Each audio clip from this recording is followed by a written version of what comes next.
ధర్మపురి అరవింద్ గారి ఇంటికి కవిత వెళ్ళినప్పుడు ఈ విషయం మీకు గుర్తురాలేదా?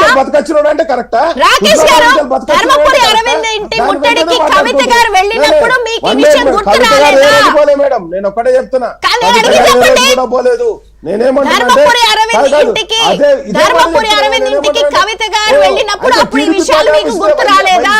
వైఎస్ఆర్సీపీ చేసిన దాడిని కూడా మీరు సమర్థిస్తున్నారు. ఈ రోజు చంద్రబాబు నాయుడు గారి ఇంటి మీద చంద్రబాబు నాయుడు గారి ఇంటి మీద కదా. నేనేమంటే అక్రమాలకి తెలంగాణ సమాజం చీత్కరించుకుంటుంది ఎందుకని చెప్పేసి మళ్ళీ సెంటిమెంట్ రాజేసి వాళ్ళు కేసీఆర్ గారు హరీష్ రావు గారు వాళ్ళు మాట్లాడకుండా యువకుడైన కౌశిక్ రెడ్డి గారిని ఎగేశారనమాట. ఎలా ఉంటుంది సమాజం, ఎలా రెస్పాండ్ అవుతుంది, దాన్ని బట్టి నెక్స్ట్ స్టెప్ వేద్దాము, ఎలా మంటలు తగలేద్దాము, మళ్ళీ అగ్గిపెట్ట లేకుండా మళ్ళీ ఎట్లా ఆత్మహత్యలను తయారు చేద్దాము అనే భాగంలో భాగంగా మీరు చేసింది అనమాట. చంద్రబాబు నాయుడు కలిసిన తర్వాత పాటలు చేయలేండు. గాంధీ గారు కావచ్చు, ప్రకాష్ గౌడ్ గారు కావచ్చు, లేకపోతే గూడెం మైపాల్ రెడ్డి గారు కావచ్చు, వీళ్ళు ముగ్గురు కలిసిపోయి చంద్రబాబు నాయుడు గారు కలిసిన తర్వాతనే నెక్స్ట్ డేనే కాంగ్రెస్ పార్టీలో జాయిన్ అయ్యారు. చంద్రబాబు నాయుడు గారు బీజేపీ నాయకుడు ఎక్కడి నుంచి వచ్చిండు? మీ నాయకుడు ఎక్కడి నుంచి వచ్చిండు? మీ నాయకుడు రాజకీయ భిక్ష పెట్టింది మా పార్టీ. ఈ రోజు టిఆర్ఎస్ పార్టీలో ఉన్న లిస్ట్ మొత్తం తీయండి. 95% తెలుగుదేశం వాళ్ళు ఉంటారు. 95% తెలుగుదేశం వాళ్ళు ఉంటారు. వాళ్ళందరికీ చెల్లదా? ఎన్టీఆర్ తోటి ఉన్న రోజు మీ పార్టీ నాయకుడు కాంగ్రెస్ తో ఉన్నాడు. కిషోర్ గారు, రాకేష్ గారు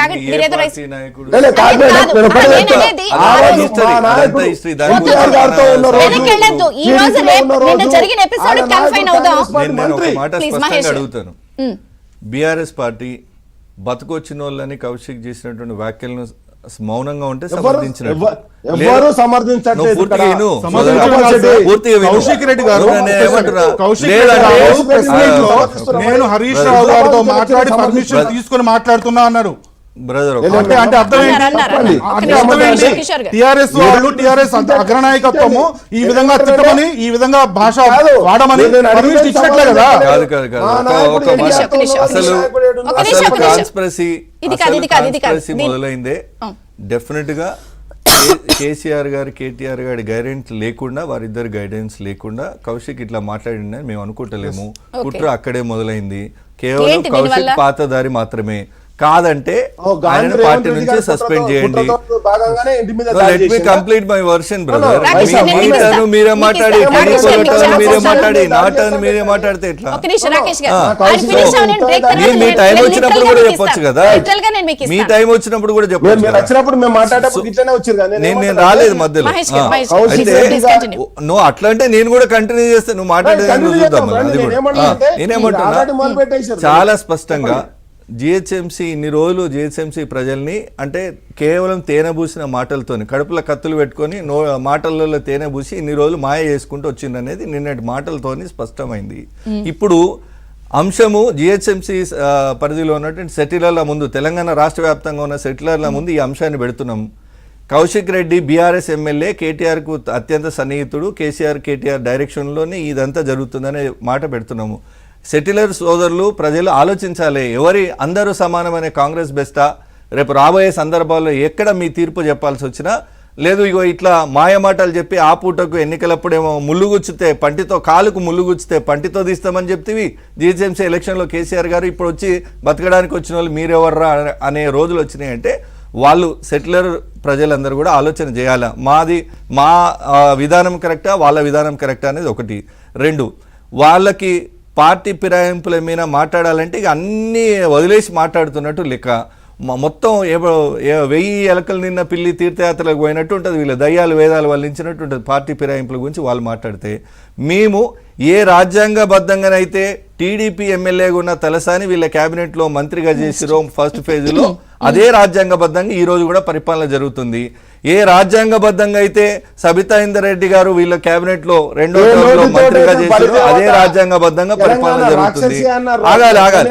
ఏ రాజ్యాంగబద్ధంగా ఎల్బీ నగర్ ఎమ్మెల్యే సుధీర్ రెడ్డి గారు మూసీ కార్పొరేషన్ డెవలప్మెంట్ చైర్మన్ అయినరు, ఎవరైతే మీరు మధ్యలో వస్తున్నారు, మీరు ఏం వినబడతలేదు. మీరు ఏదైతే మాట్లాడుతున్నారో అబద్ధాలు రాకేష్ గారు మాట్లాడుతున్నప్పుడు cross నిజం talk చెప్పాలి. చేస్తే నిజాలే చెప్తున్నా, మరి ఇవన్నీ నిజాలే కదా. తెలంగాణ ప్రజల నుంచి, తెలంగాణ ప్రజల ముందు లేవా?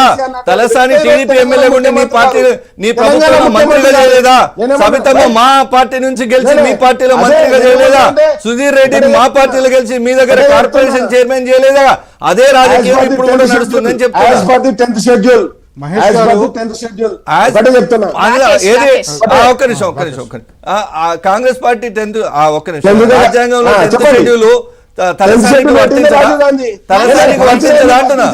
తలసానికి వర్తించదా? టీడీపీ మెర్జ్ అయిందని పార్టీలో, టీడీపీ పార్టీలో మెర్జ్ అయిందా అప్పుడు? రాకేష్ గారు మరి నువ్వు అవన్నీ మీరు మాట్లాడితే ఎట్టా సోదరా? రెండోది ఒకటే, నేను చాలా స్పష్టంగా చెప్తున్నా, కౌశిక్ రెడ్డిని మీరు ఆపింటే ఇట్లాంటి చిల్లర పంచాయతీ స్ట్రీట్ ఫైట్ కాకపోతుండే.